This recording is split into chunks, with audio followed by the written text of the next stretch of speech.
Well, what a better way to begin the new series than talking to, I suppose, a titan of the beauty industry, Liz Earle, whom I've admired for so long.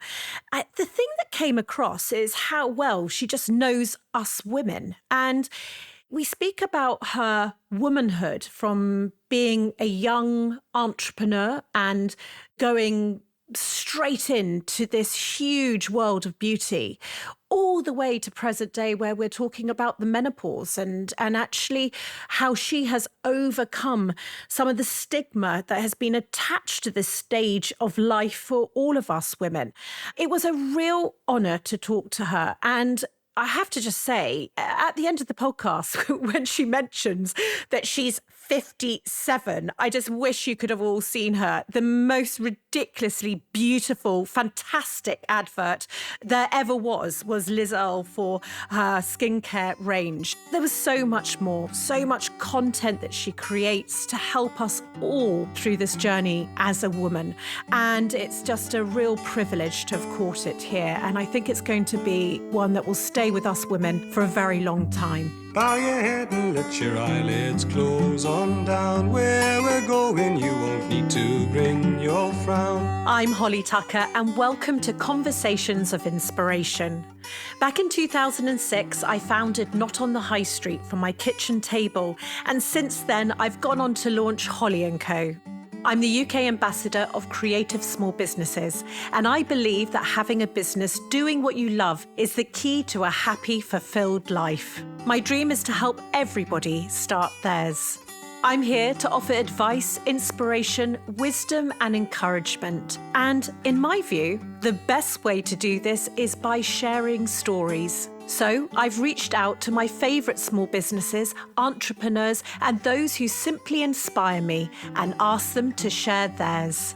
With thanks to Dell Technologies, who've helped bring this free podcast to life. Here are my conversations of inspiration. Hello, Liz. I know that we've finally managed to find our time in between schooling and Zoom calls. Where do you find yourself now? And are you in a mummy break at the moment? Oh, my goodness, I am. Yes, I have a break from homeschooling. I've got two of my boys home. 10-year-old obviously needs a lot of attention, and then an 18-year-old doing A-levels who should be a bit more self-motivated, but just occasionally needs the odd prod. It's deeply unsettling for our young people because they don't know if they're going to be sitting exams or assessed on their previous assessments. Or, I really feel for them. I really feel for all these young people. My youngest had his 10th birthday at the very beginning of lockdown, and we cancelled his party. And we said, don't worry, next year we'll make up for it. You'll have a double birthday party. It's going to be so much fun. And now we're having to say to him, actually, do you know what? I think you might be having your 11th birthday in lockdown as well. It's no good, is it? It has been an extraordinary time. It really has. But mostly I also feel, not mostly, but in conjunction for mums, how on earth this is actually meant to work. The juggle, yes. You're pivoting your business. You're trying to do as much as you can, move everything online if it wasn't already there. And all the different challenges, look after your team, who obviously need a lot of looking after as well. So your family kind of gets bigger and ever more needful. And prioritising. I think, what happens is you sink to the bottom of the pile personally. But I think you also have to remember that you need to look after your own well-being, because if the wheels fall off your wagon, then everything falls apart. So it's trying to keep it all together, isn't it, at the same time? Pivoting parenting as well as pivoting your business. And I think probably we're not talking enough about that. But I would love to start at the beginning, if that's okay with you, because you are the queen of botanicals. You really were one of the first to understand the importance of plant oils and how they could be used to benefit our health. What led to you finding that passion? Did that start when you were little? I would love to know if that was in your childhood. Yes, I think it did. My father was in the Navy and spent a lot of time at sea. And so when he came home, the garden was always his sanctuary, really, his kind of reconnection with the earth and the ground and the natural world. And he would spend a lot of time in the veg patch, and I would catch up with him there. And I think I kind of just grew up with this love of plants and growing. And he was an engineer, he was a very practical man. And so plants that do things were always very important for him, whether they were plants that smelt good or had a medicinal property or were great to eat. And so I guess that was part of my initial DNA, if you like. My very first job was as a junior on a women's magazine, Women's Journal, which sadly no longer with us. And that was 35 or so years ago. And looking back, that was really the beginning of these things called complementary therapies. Yes. And there were these strange breed of people called nutritionists and naturopaths doing all sorts of interesting things. And because I was the new kid in the beauty department, there was nobody really covering these things. And so I was sent off to go and interview these interesting people. And I became very quickly completely fascinated by it. And I think it did resonate with my early love of plants and growing things. And then to realize that they have so many benefits for health and well-being and the way we look, the way we feel. And then I moved very quickly from writing for magazines. I loved writing. I developed that very early on as a passion, research and writing. And so I wrote my first book all about plant oils, which was published, well, just over 30 years ago now. Going back to your father, he was an admiral in the Navy, and you moved around a lot when you were younger. You spent time in Portsmouth, Gibraltar, Malta. Yeah. What was that like for you as a child moving around? Well, I guess I didn't know any difference. So for me, it was just normal. I think my poor mother, she moved house, I think 13 times in the first 11 years of their marriage. It's quite funny, isn't it? Because I always tried to give my own children a lot of stability, I guess, to contrast that. And when we'd lived in our first house for the first sort of like 10 years, my children said, oh, when are we going to move? It's so boring living in the same place. So you can't win, can you, as a parent? You know, you're going to get it wrong both ways. I guess I didn't have many long-lasting childhood friends of that era because I was always on the move. And I guess that does make you quite self-reliant and independent. I just remember it as being a very happy, normal time, to be honest. I don't recall any sort of major upsets, but I do remember packing a lot of suitcases. If you think about that now, if you were asked to move that many times. Yeah, shocking. It is sometimes when you look at your parents and what they did, it is just quite unbelievable how our ages have changed us. But actually one of these golden threads that have run through your life, and you touched on it there, is you have written over 35 books. And I can't actually believe this. It's almost like someone having a child every year. You must be writing a book a year. Well, it has felt a bit like that, but I'm quite factual. I think, again, maybe that comes from my upbringing being quite practical. So I like writing about facts and about evidence-based research, and I like finding out about things. I'm not a big fiction reader, for example. I would much rather read a biography that tells me about somebody or some bit in time. Yes, I have written over 35 books, but a lot of them are quite short. You know, they are quite small. Some of them are bigger and longer, but, you know, a lot of those, I think 24 of them were a sort of mini series of slightly shorter books. So it's not as much as it sounds. It still sounds pretty impressive, my goodness. You mentioned then that obviously that love of writing, you went into time in beauty magazines, as you said, and you said that you met these people, alternative health. And I can imagine the sort of era that you're talking about when you went into this and what people thought about it. What was it that you discovered? Did you feel like you discovered a secret that everybody else was sort of overlooking? I think partly. I think a lot of the things that I write about now are born out of personal need and personal experience. So, for example, you know, recent things I've written about have been about gut health or about menopause, for example. But back then, I had very bad eczema. And that's something that I just inherited. It's a genetic predisposition. Unfortunately, all 5 of my children have it as well. So I was always looking for things that could help my own skin. And I think when I first talked to a naturopath and a nutritionist who mentioned that I might be able to change my skin through diet. And I remember thinking, what on earth are you talking about? You know, are you mad? Surely the only thing that will change my skin is the, you know, pharmaceutical ointments that I'm given to rub on it. And when I put myself on a high-fat diet using herbs and things like evening primrose oil and saw for myself firsthand what a difference it made to me, there's nothing like a personal experience, as you know, Holly, to make you evangelical about something and want to share that information with other people. Yeah. And so for me, that was kind of a light bulb moment that, yes, we have the genes that we're born with, but we can actually also be empowered to make a difference to how we look and feel by simple changes in the way we live. And now we sort of, as I said, we sort of accept it as a given, but it was revolutionary stuff at the time. And then one day you received this phone call asking you to be part of Richard and Judy's team on This Morning. Did. I mean, firstly, what a phone call, by the way, that must have been. Were you petrified, or did you know that you were going to have to put yourself out there? No, I was completely oblivious. I mean, for those listening who are old enough to remember back in the day, there was no such thing as daytime television.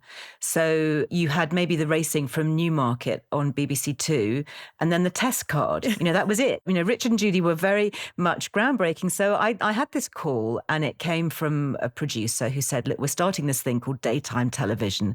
And I thought, well, that'll never work. Who on earth is going to sit in front of the television in the middle of the day? And they said, will you come up to Liverpool because we're looking for contributors and we've seen that, your name in magazines and writing books and things. So I thought, oh, okay, fine. So I'd been really busy. I was actually working part-time as a fashion stylist and I just finished this huge catalogue for Austin Reed and I was exhausted, been working all hours. And I thought, well, that's great because I can get on a train. It's 4 hours to Liverpool Lime Street. I can have a snooze, get off, see these people at lunchtime, hop back on the train and, and be done with it.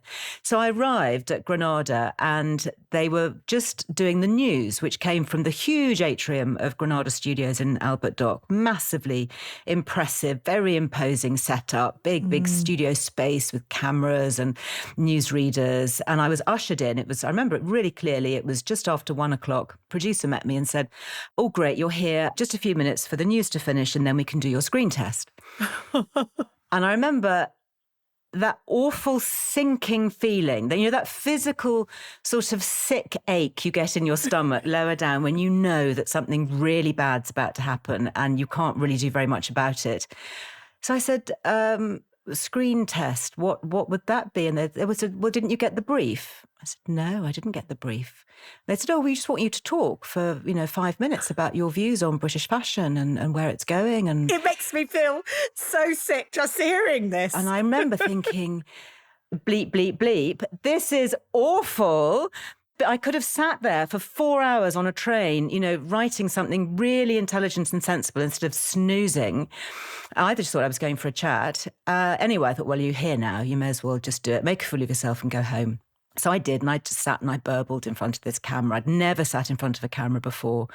Didn't really know what it was all about. Had never seen any examples of daytime television because it wasn't existing. And afterwards, the producer came out from the gallery and he sort of looked at me and he said, that was amazing. He said, you sounded so natural, like you hadn't actually prepared anything. He said, that's exactly what we want. And I thought, oh my goodness, you're kidding me. He said, everybody who we've had up here has sat and sort of read a script. And we don't want that because daytime television is all about being really natural. You're in somebody's home, they're watching you, they're sitting on the sofa or pottering in the kitchen, and you've just got to chat to them like you would chat to a friend, like we're chatting now. And so that's how I got the job. So it was totally unexpected. I hadn't asked for it. I hadn't prepared for it. And I ended up doing 4 years, almost daily with Richard and Judy, learning the craft from the masters on everything from live TV to outside broadcast to filming to phone-ins to you name it. And I actually still love live television. That's my real passion because you've just got to make it work because, well, there's no time to get it wrong. I hate filming because it takes hours and hours and people edit and re-edit and say, oh, actually, I think it'd be slightly better if you just stood 3 inches to the right. And you think, oh, come on, I've been here for 4 hours. We've done this already. Whereas when it's live, you can't be misinterpreted because if somebody doesn't hear what you say, they can't edit it out or change it. You have the chance to say, no, that's not what I meant. actually, what I mean to say is this. So I think it's much more authentic and real when you're live. That was the thing that they were capturing from you, this authentic love of your craft. And as you said, it went from strength to strength, your TV career, which you obviously had no idea was going to be part of your life when you sat having a snooze with your crisps and cup of tea on the train. But then you were asked to do your own show on the BBC, Beauty Wise, which is the first ever beauty show on UK TV. Around the same time, Kim, your friend, suggested that you started a skincare line that would sit alongside basically you broadcasting out in the daytime.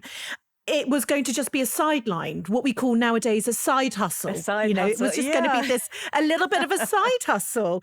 What were those first steps like? And did you think it was mad? Yeah. Kim is one of my dearest friends, and we've stayed friends, which is quite remarkable. As business partners, we've been through a lot together. And we'd worked together as students, really. Our first jobs at Molton Brown, working together back in the day before I went into women's magazines. I was still at college. Yeah. So she'd followed my career. She'd seen what I was doing with Richard and Judy. I then, as you say, went to the BBC. I then ended up on GMTV. I then had my own show in the afternoons on ITV called Liz Earle's Lifestyle. So I was doing all of this, and I was writing my books, and I was, really happy with what I was doing. And she spotted this elusive gap in the market, which I think all entrepreneurs and brand founders look for. And she called me one morning and she said, listen, you know about skin and skincare, and women know you and trust you. I think we could work together and do a great skincare line. And my first reaction was actually, do you know what? I don't think that's for me, because it's a bit commercial and I'm really happy doing what I'm doing, my other things. And when you've met Kim, you know that you don't actually say no to Kim. She's one of those people that eventually, come what may, she will always get her way. And rightly so, she's very, very clever. And so I said, oh, okay, fine, and of course, as you say, thinking it would be a side hustle, and it just almost from day one took off. And I think nobody expects to have an overnight success. You can't really plan that. It's one of those things that when it happens, I guess the modern equivalent is when something goes viral. Yeah. You can't engineer it. You hit a moment in time. And I guess for us, it was at a time when skincare was very polarized. You are either buying from the big, slightly archaic brands with founders who were largely dead, people like Helena Rubinstein, Elizabeth Arden, Estee Lauder. You had to go up to a counter. It was all quite intimidating and expensive. Or you went self-selection, you went into a supermarket or into a high street chemist and you picked something off the shelf from a mass market range.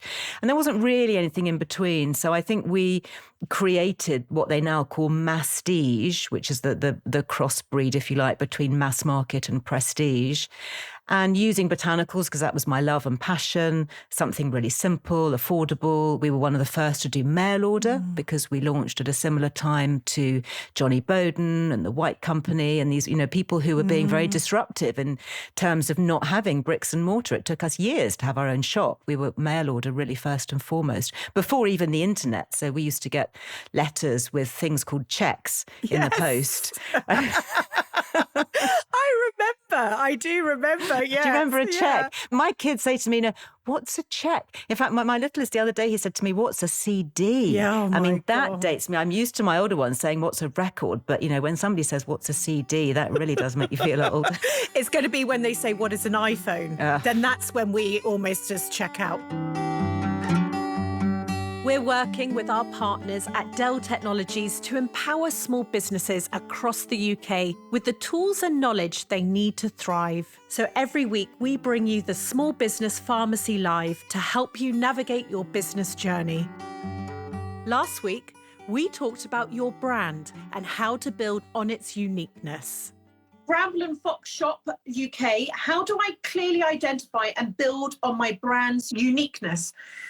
It's an interesting one. I call it the brand heart. I would love you to dissect your heart into 5 sections, and I want you to really think about what makes you unique. Is it your setting where you live? We just heard about Eve from English Stamp Company. They live 10 minutes away from the beach. So I can only imagine that scene that they could have. Is it where you source your materials? The value of your sustainability in your company? Is it your artistic background that you need to put in there? Is one of the sections your skill? You need to identify what makes you completely unique. And then from that, I would say a very clear sort of way of looking at that is each part of your heart, that's one part of your melody of your Instagram. For the latest lessons, advice, and insights, join me every Wednesday at midday live on my Instagram as we tackle a different area of business. With a continued commitment to empower you, Dell are giving away a tech in a box every week. For a chance to win a brand new XPS laptop and a whole host of other goodies, head to holly.co, where you'll also find loads of tangible advice on everything from marketing to brand and HR, all thanks to Dell. Now, let's get back to our conversation of inspiration. I love this idea, though, that you went and sold exclusively through QVC to launch. You sort of merged your TV. I mean, this is so smart. They knew you. So you've got your TV and your brand. It reminds me, have you ever seen the film Joy? Yes. Your lady, I love it. yes, 18,000 mops in half an hour. It's Jennifer Lawrence. It's a great film. Yes, I mean, it's such a great film. Yeah. You had these amazing, am I right in saying there's 4 products that sort of basically were your sort of staples, and people could start to understand skincare having you explain it. And it basically, as you said, turned an overnight success. Tell me, was it really like Joy, where you could hear the ding, ding, ding? Could you see the counter? No, I never could. Kim always could, because she was the back of house and I was front of house. Yes. And I think that the whole QVC thing worked because I'd been working by then in television for, 15 years or so. And the great thing about QVC and the home shopping channels is there's never any bad news. You always switch it on and there's a smiley face telling you about something lovely. So it's a really fun area to work in. And for us as a small brand, it really worked because we went on air and we sold out literally. I think I had an hour's show for the launch and we were all sold out within the first 20 minutes. But unlike retail, when that happens and the retailer gets really annoyed and then delists you because you're so small and you haven't restocked, with a home shopping channel, they just say, well, that's fine. Just go away and make some more and then come back and we'll give you another show. So it gave us the opportunity to manage cash flow and to grow in a really sustainable way. Then, look at developing other things. Obviously, we then went online and we had our own stores and went into John Lewis and other things as well. So it was a really interesting way of growing a brand in a very easy time. I think now it's very hard to get on home shopping because it is so popular and a lot of brands will fight for it and they take a huge margin, which is often, not viable for the smaller brands. So I think it was, for us, it was right time, right place. I'm not sure that I would necessarily recommend it so harshly now. In this day and age, we talk about doing good with our business, and it's something I'm incredibly passionate about. But you were doing this, that you had this strong brand purpose, obviously with the benefits of botanicals in the world, but you knew how much better they could make a woman feel, how, as you said, that they could deal with things like eczema, but through what they ate. And you were just basically putting this all out there. But you also were making sure that your company did good, because right from the beginning, you had this charity budget in place. Oh, yeah. And you were very ahead of your time. Is that because you felt that you could, that you were the boss, that you didn't have to answer to anyone, and this was something that mattered to you? I suppose so. I mean, interestingly, Kim and I didn't come from the corporate world, so we didn't have anything ingrained within us that this was the way we should be doing something. And we always, and I still live by it, try and do things for others as I would be done to myself. And so, great customer service is really important. Great products are really important. And then pushing back, we live in this world. We are mothers. We have, children. We have family. We have, sisters and mothers that we care about. So, doing good for women generally, and whether that's having the opportunity to source ingredients from women's cooperatives, from disadvantaged communities around the globe, or put a proportion of money back into charitable organizations that do good. I've noticed, obviously, over the years, being interviewed and asked different questions. When we first started with the beauty company, green was a colour on a shade chart. Nobody said, how green are you? Nobody asked what your CSR policy was or what your carbon footprint was. These just words and languages that didn't really exist. And I think we fitted into it because we did it instinctively. We felt that was the right way to be. And I think that's always the strength when building a brand, is that you have to have your core values right the way through. You can't just superimpose them. And I think a lot of brands, particularly the bigger brands, found it difficult, that transition over the last 20 years or so, because they didn't have that as part of their heritage. And it's very hard you can't recreate your history. Your history is your history and you can't reinvent it, not unless you're going to lie. And therefore, trying to re-engineer your corporate values or your philosophy is quite hard to sort of retrofit something. So much easier to start it strong from the beginning with the way that you want to carry on. It's interesting because I speak to a lot of small businesses and I talk about the idea of, your brand, think about it as planting the seeds and your roots, and then you're going to grow this enormous tree, and that tree should be able to sustain you through storms and droughts, and the stronger that you are. And I almost look at those roots as your core values as a founder, because in a way everything that you did, it came from you. As you said, not a manual, not a manuscript of this is how people do things. And it's, again, retrospectively becoming good, if you see what I mean. As you said, for larger businesses, it's hard, but maybe smaller businesses, you can start to put this in now, start to bring this into the fold. And also maybe you and Kim, the lesson here is that what you did was instinctive, but now today is a sort of given of how business should be. Maybe something that you're thinking today that isn't could be in the future. That's the excitement, isn't it, of building a brand? I mean, was that exciting for you, that everything that you were doing was something that you believed in? I think so. I think it came very naturally. I mean, I'm always the worst person to ask about trends because I've no idea what other people are doing. I don't look over my shoulder. I don't copy. I'm aware of things. Obviously, I'm aware of things, research and things, ever more so now in the world of health and well-being. But I'm not looking to replicate what other people are doing. I look for things in my own life that I need solutions for.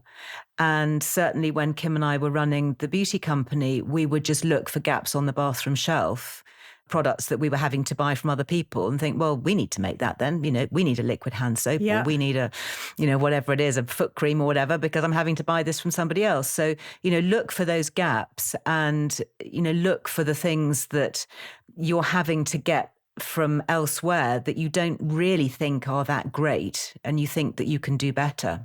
Did you really not look over your shoulder? No.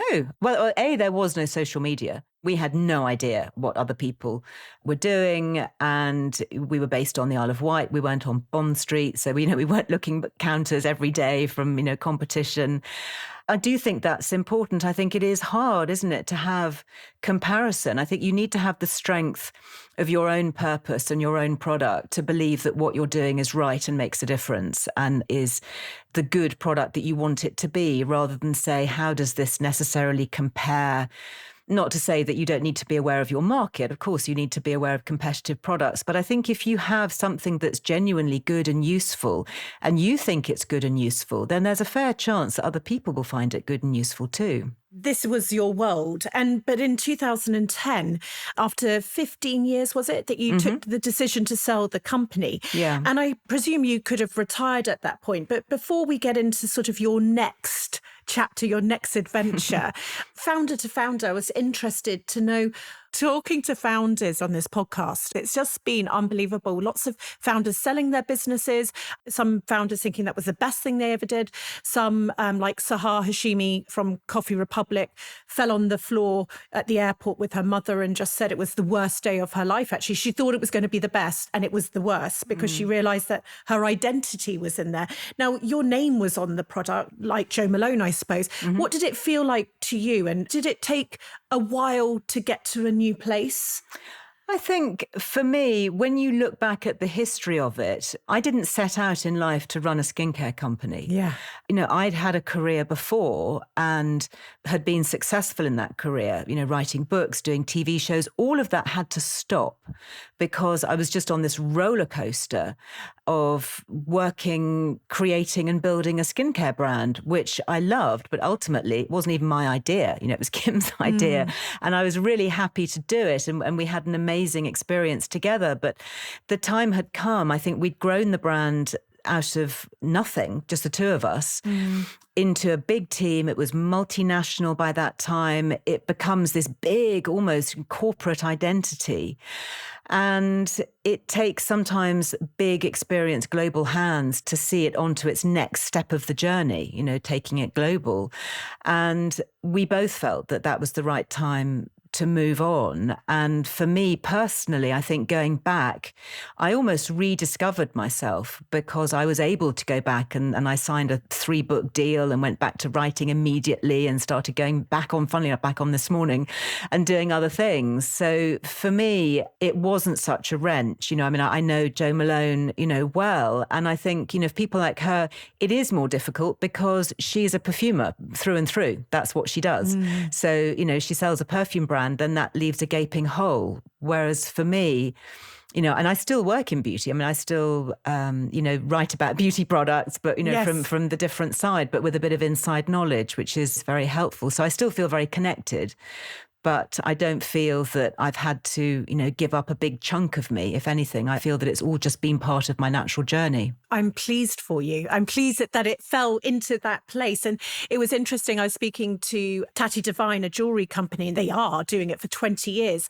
And it was interesting that they spoke about, and I presumed that they were going to do it for the next 10 years. And they said, oh no, we're looking for, our brand does not have to be what we were doing.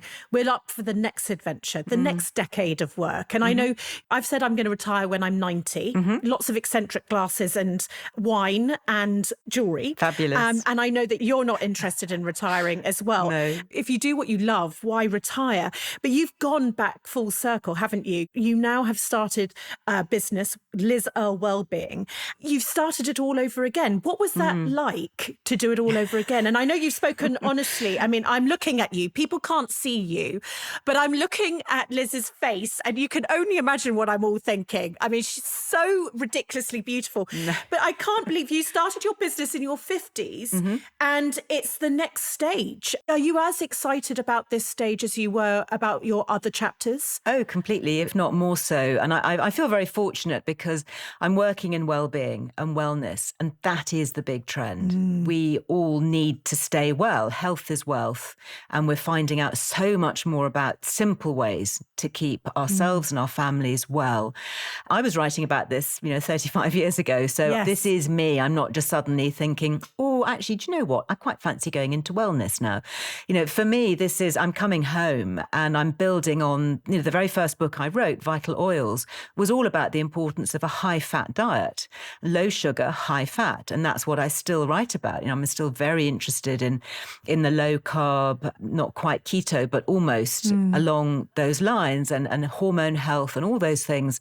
So to actually be able to have a startup, go back into startup mode, which is always, I think, the most exciting mode for any brand founder, and have a small team of mostly enthusiastic millennials who are just brilliant and really forward thinking and bring so much to the table. I know very little about social media and tech, so I really rely on them for that. But what I do, I think, and a couple of other more senior members of my team who are older, we have the wisdom, if you like, and the knowledge of older women. And then we work and we pass that on with the younger women who are then and men who are then passing that knowledge back up to us as well. So it's really exciting and I love it. And above all else, I feel very fulfilled by it because it's not just, oh, let's talk about wrinkles and brighter skin. It's actually, let's talk about how to live well, live lightly on the planet, sort out issues, feel well, everything from pain, physical to mental health to really quite severe, debilitating issues that affect so many of us, particularly for midlife women as we age. And to make a difference is a huge opportunity, and it's a great privilege, actually, to feel that you're in a position that you can actually help other people. People have careers. This day and age, people might be losing their jobs. People are having to pivot. People are having to side hustle. You started your business in your 50s. I mean, would you encourage it for people to go on this journey later on in life? I definitely wouldn't discourage it. The thing at any age is you have to be completely passionate about what you're going to do. It's not enough just to think, quite fancy this, because if it goes well, and even perhaps if it doesn't, it will consume you. It will take over your life, and it should, because it's a really important thing, to build a brand and to be responsible for employing other people and all the logistics that go into it.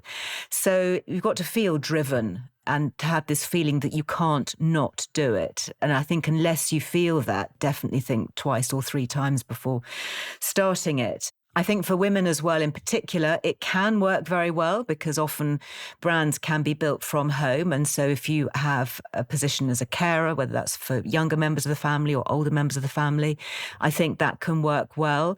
I think making sure that you are physically very well is really important because I think a lot of people don't realize the extreme physical and mental pressures that are on entrepreneurs, everything from, financial concerns to the physicality of just having to get things done and the brain space that it needs. So, you need to be feeling very robust and in the best of health for that. And for women, that's often getting your hormones sorted as well, because, if you're talking about your 50s, that's a time when you're going to have much lowered levels of estrogen unless you're taking hormone replacement, which is something that I believe is so important and certainly keeps me going. So, do make sure that you're physically capable before you take on something as monumental as starting a brand. You mentioned there hormones and your book on the menopause. And what I loved when researching is how you are now taking this stage of your life and you are actually giving out again. You're helping other people with an honest and truthful approach to things that are not spoken about enough in any way. Is this an important part of your brand? When we talked about Kim and you building Liz Earle, the skincare range, that was all coming from your gut instinct. And I know you believe in gut instinct. You've written a book on it. Is that what you're doing here? Taking subjects potentially that aren't being looked after in the way that they should and bringing it to the masses? I think it's about being authentic. And for me, I obviously write about and I'm interested in things that are affecting me and my friends and colleagues of the same age. And a lot of women who have grown up with me, I get messages all the time from women who say, oh, I used to sit and, I was breastfeeding my babies while watching you on This Morning with Rich and Judy back in the day, and I'm now going through the menopause. And so, people do come along with you on a journey. And I think I'm also a strong believer in social justice. And when you find things that are wrong in society, for me in particular, that is like a red flag and I need to address it. I love busting myths, whether it's taking apart the whole parabens in skincare myth that that's bad for you. I spent a long time trying to debunk that and talk about the value of preservative systems and the safety of them. Yeah. And similarly now, with HRT, and when I was writing that book on menopause, to be honest, when I first started it as a subject, I was nervous because menopause had such a bad rap. And I didn't feel that I wanted to be associated with it. I didn't almost want to admit that that was my stage of life, because when you say the word menopause, you automatically perhaps conjure up this picture of a woman who's past it and not capable and a bit unreliable and doddery. And I didn't feel that was me at all.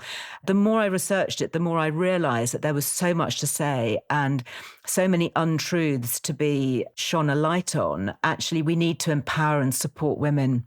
Really, there's such a massive healthcare injustice. And so I guess I just took the baton and ran with it and then got so much feedback from it that I've just kept on and I'm going to keep on keeping on. Do you feel that you've done the miles now, that you've sort of worked that muscle? No. That you're almost speaking up, aren't you? You're speaking up for areas that need to be, as you said, I have a light shone on it. Do you feel like, well, if I don't do it, no one will? I think there's a lot more people now doing it. So, for example, there's a new charity, the Menopause charity, that's just been started. I was the first ambassador for it, but we now have Davina McCall, we have Lorraine Kelly, really amazing women, much, much bigger in their media presence, obviously, than I am. And they are really helping to change lives and make a difference. And we were all campaigning at government level, before lockdown to really make changes with GP training and healthcare and all of those things. So I think it's really important. And I think when you find things that aren't right, I think our natural instinct, perhaps maybe more as women, I don't know, but certainly as perhaps the caregivers and mothers, we want to fix things. We want to make things better. And I look at my own daughters and I think I don't want them to grow up with this stigma. I want them to grow up with the best possible health and awareness. I've had 5 children, and all of those times I've seen healthcare professionals and health visitors and midwives and GPs and, so much support around pregnancy and childbirth. And yet not every woman will have a baby, but every woman, if she lives long enough, will have a menopause. And at no point did anybody ever say to me, oh, by the way, Liz, when you're in your 40s, you might start to feel a bit different. You might get headaches. You might not sleep so well. You might feel a bit stressed, a bit low. Don't worry. It's your estrogen that's dropping. We can sort you out safely and effectively and helpfully. I wish I'd known that. It would have made my life so much easier 10 years ago if somebody had had that conversation with me. And now I feel that I've been given the opportunity to talk and to reference these things and to share them. And I just can't not. Yes, absolutely. Yes. Brilliant. Brilliant.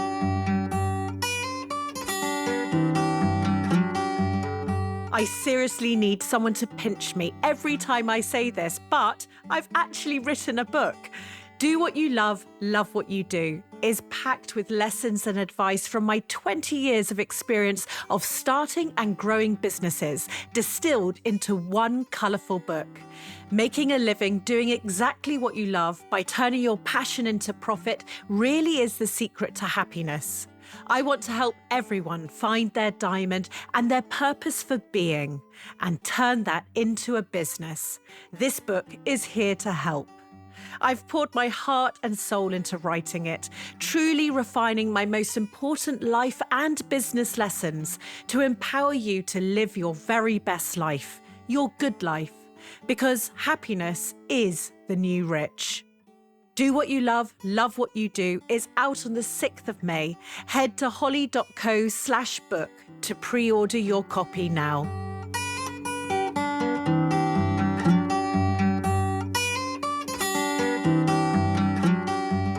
I'm interested in, of course, you've been asked this, a name such as yourself, you would have spoken about the work-life balance and all this malarkey that we get asked as women. And one of the phrases that I've tried to bring in, I'm trying to sort of change the terminologies of business. I think that, we've had to live in this grey world of business slightly with acronyms and all these sorts of things. And I'm just going to try and bring a bit of joy. So I've renamed small businesses good life companies, ones that maybe don't want to exit at the end. They want to have a world that's a good life, work and home, and sort of bring it together.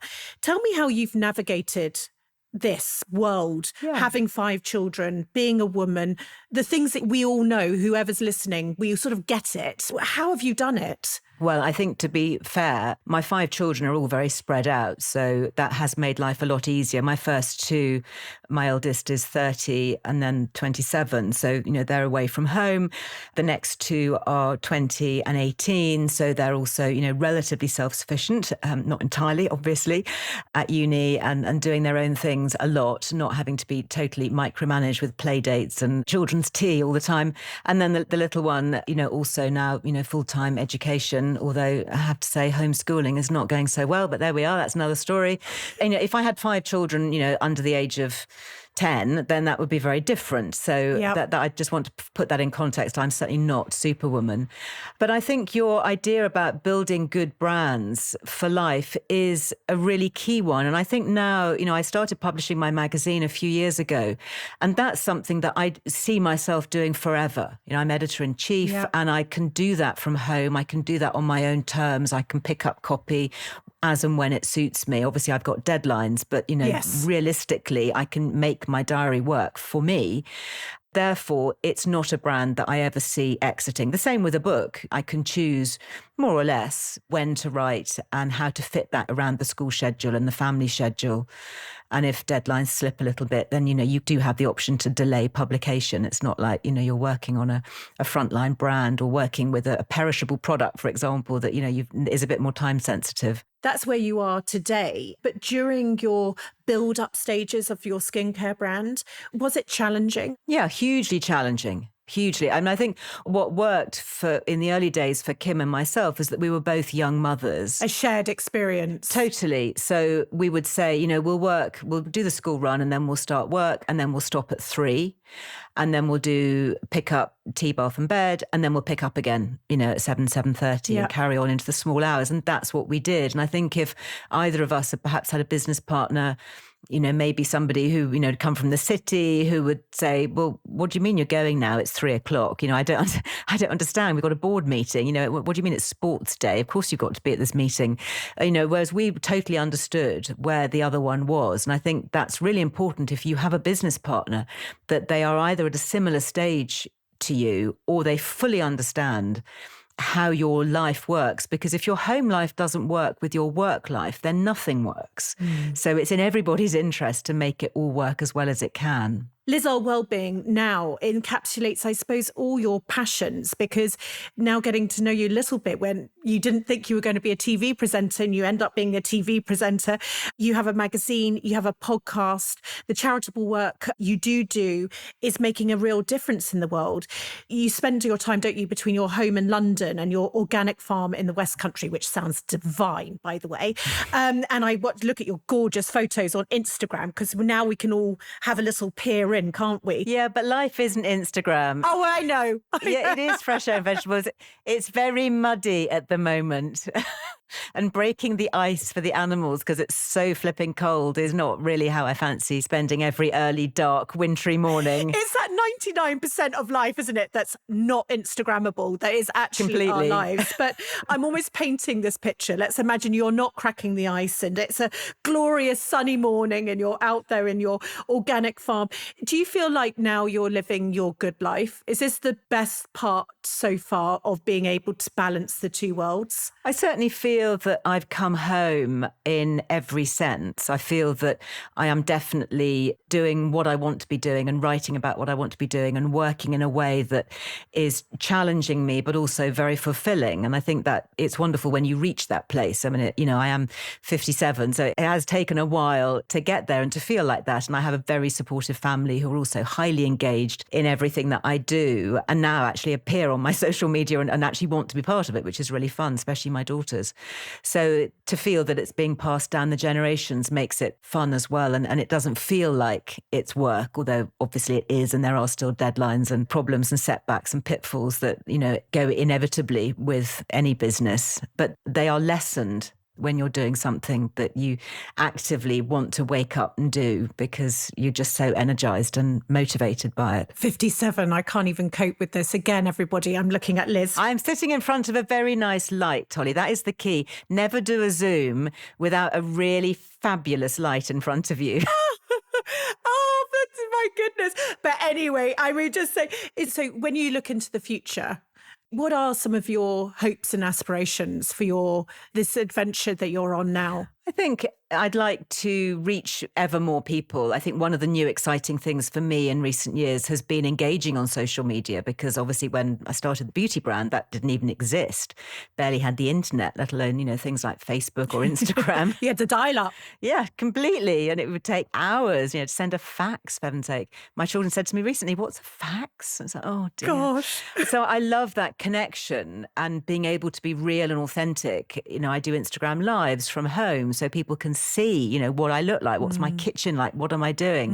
And when I drop stuff and it goes wrong or whatever, and how you react. So I'm really excited by that. So I think growing that audience and sharing that message. And I do get daily messages from women who say, literally, you have saved my life because I've read an article that you wrote about Crohn's disease or mental health, anxiety or hormonal health or whatever it is. And so I think that's I feel very fulfilled by that and very humbled. And it just makes me want to do more. And I guess it's like anything, the more you uncover, the more you realize there is yet to uncover.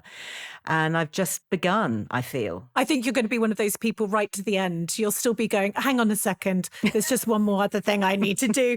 I could chat to you all day, but we're coming towards the end of this interview. And I always use the analogy, certainly from my own experience, that running a business is like being on a ridiculous roller coaster. And you never quite know what the day, I mean, that's the attractiveness of it all. You never know whether it's going to be a phenomenal day and that phone's going to ring, or if it's going to be one of those days that you'd rather not have. Tell me what you would say has been your biggest low on this journey so far. I think looking back as a mother, I think feeling so stretched. Yeah. I think back in the day, particularly when Kim and I were starting our business together, we didn't have the benefit of, Zoom calls. We had to travel everywhere. We had to leave our families. We couldn't really work from home. We couldn't do teleconferencing. We didn't have Google Docs that we could share with each other. Yep. And I think, both of us would say that if we'd had a bit more time to be with our younger families, that would have been a benefit. So I guess that's probably the lowest point. And I'm very pleased to say that technology has changed that for a lot of women starting up now. It's still not perfect, but it's a lot better than it was. But for me, that was a personal low. And I think moving forward, don't you agree that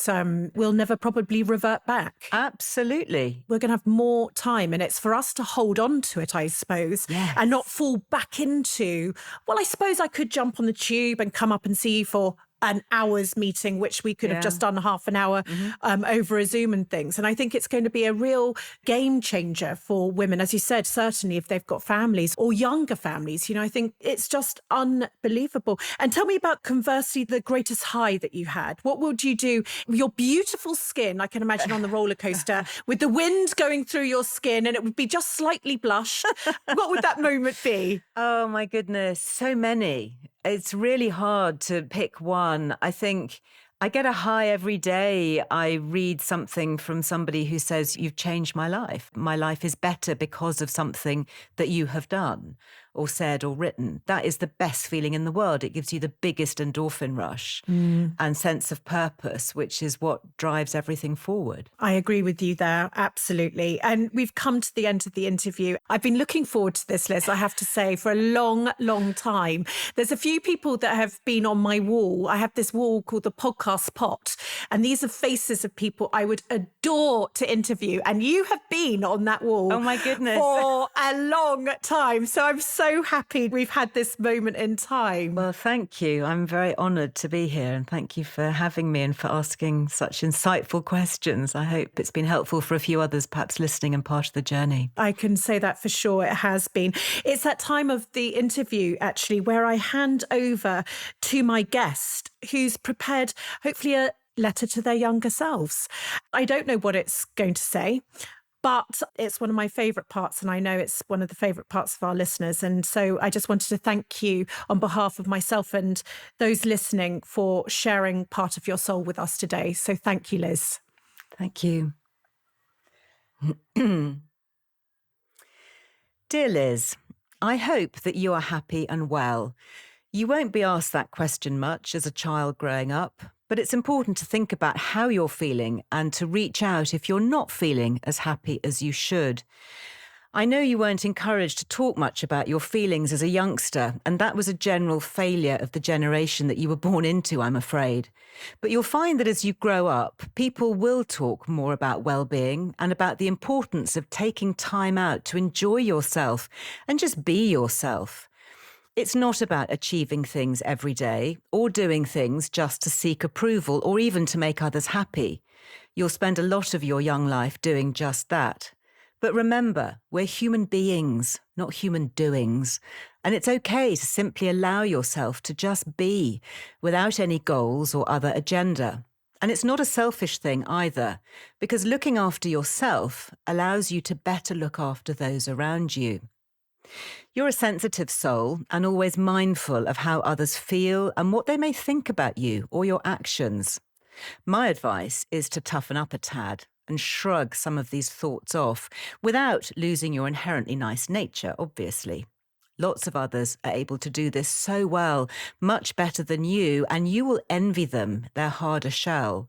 But deep within, you are a fighter and you're stronger than you think, just a tad too sensitive and perhaps too hard on yourself, which can hold you back from achieving inner peace and contentment at times. Oh, and another thing, don't waste time with worry about what others think of you or worrying about what others want or expect you to do. You were created to live as your own person and fulfill your own hopes and dreams, not those of others. It will take you a while to realize this, but you'll always know in your heart what is right and what is real, so trust your instinct. Later on in life, you'll actually write a book on gut health, and this will teach you that gut instinct really is more than just an expression. It's a real thing, and you should trust it. During your working life, you'll get involved with those that you really weren't sure about, and you'll learn that you should have listened to this inner voice, your gut instinct, which tried to warn you. Never mind, you will come through it all and be stronger for it, but I'm afraid it won't be a really comfortable time. Sure, you'll make mistakes and personal relationships will go wrong, but ultimately you will come through, and some of the biggest joys will come from having your children and encouraging them to live their hopes and dreams earlier, perhaps, than you were able to. Try to live in the moment, not always focus on the next thing, on your ever-increasing to-do list. Enjoy the good times when they come, and take a moment to revel in your successes before you move on to jumping the next hurdle, achieving the next goal. There is plenty of time for that. And if you don't take time to live in the moment, you can risk never having lived at all. Remember, the goalposts in life always move, so take a little time to enjoy the moment and live in it. You will tend to spend too much time thinking about the next thing, but don't forget to spend time in the here and now. One other important point of wisdom I'd like to pass on to you right now, and that is that you really don't have to say yes to everything. Don't forget you can always say no, or perhaps not yet. If someone really wants you to do something, or if that opportunity really is the right one, the chances are high it will still be there tomorrow, or the next day, or the next year even. Take time to sleep on big decisions. Things often look a bit different in the clear, dawning light of a new day. And stop worrying. What a major waste of time that is. My advice to you is to put anything that's worrying you into perspective. Say to yourself, is this going to matter to me in a year's time? If the answer is no, and it often is, then why waste time worrying about it now?